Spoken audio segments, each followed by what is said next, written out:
We're sitting in studio today, sitting with the members of the MK party, asking the question, what are your expectations from Sona tomorrow? Sitting here with me is the Honorable Crown Prince Adil Nchabeleng. Good afternoon, Honorable. Good afternoon. How are you? Very well, and thank you so much. We're doing well, thank you. Please introduce yourself to South Africans who are not familiar with you yet. I think you've already done the honors.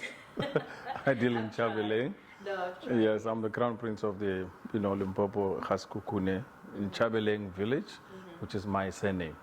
We come from the Limpopo village.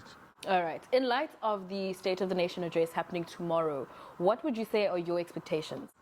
Look, I think State of the Nation, one, it's exactly what it says, that we must give, the President is expected to give a reflection of what the State of the Nation is in terms of his leadership on the nation, which means we want to see an account of everything that has been promised in the previous State of the Nation, if it has been delivered, and if it has been successfully implemented. And if there's been failures, we expect that the head of state will brief us and tell us where the challenges, issues, where there's been successes, as well as where it's an area of difficulties.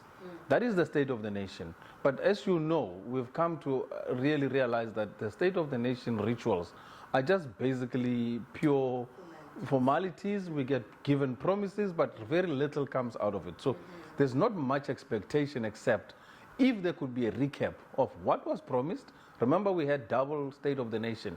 One, it was done in February last year. Then it was followed after the new parliament was created after July. So we want to know between there and now what has been successful. We have heard about the story of Tinswalo. The current Tinswalos in South Africa are struggling, are poor. They are currently jobless. They don't have opportunities for work. They are currently experiencing load shedding as well as load reduction. In the area of energy and minerals and resources, we have not seen progress happening. The energy situation in terms of South Africa's energy build programs, nothing is happening.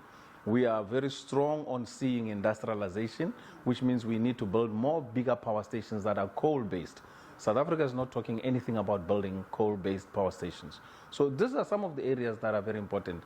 We've had other promises, but on the energy side of it, it's critical and important that we really make sure that we anchor the economy by ensuring that there is a new power stations being built. Let me give you an example. In China, every 2 months, they complete a power station, 2 of them in China. Here in South Africa, we take 10 years to complete 2 power stations. Imagine that. 2 months versus 10 years minimum. Right from 2011 until 2024, which means we even took longer than 10 years.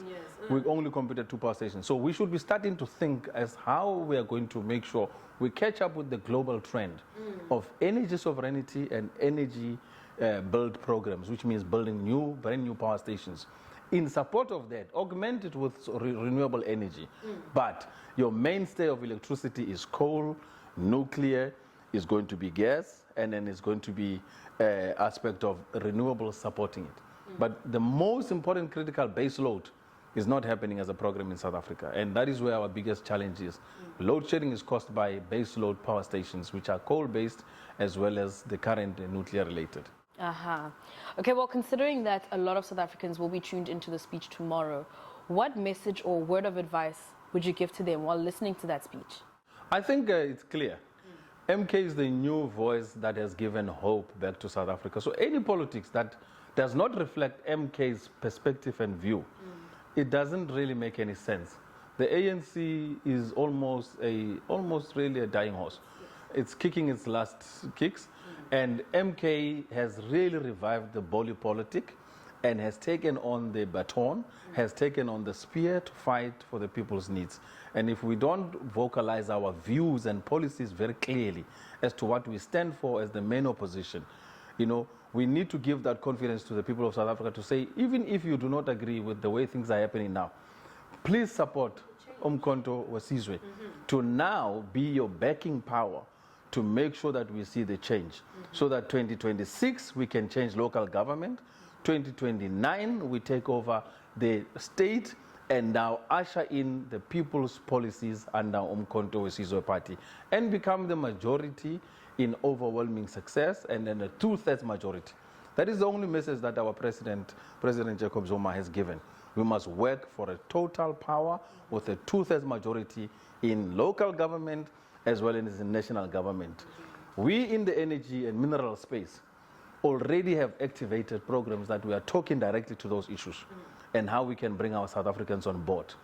If you're aware, you know that MK has had people behind it who have been fighting the energy sector and the mineral sector. So we're not new kids on the block. We've been around and we've been with this movement, and we're going to continue gwazaring to make sure that we change the landscape of South Africa and we give young people the opportunity and we make sure we restore the dignity of a black soul. The black soul has to be given back its dignity. And if we do not have MK as our vehicle to restoring our black soul, nothing is hopeful. That's true. That's true. No, well put, Honorable. Thank you so much for sitting with us today. Thank you so much for your inputs, and till next time. Absolutely. Thank you so much. Thank you.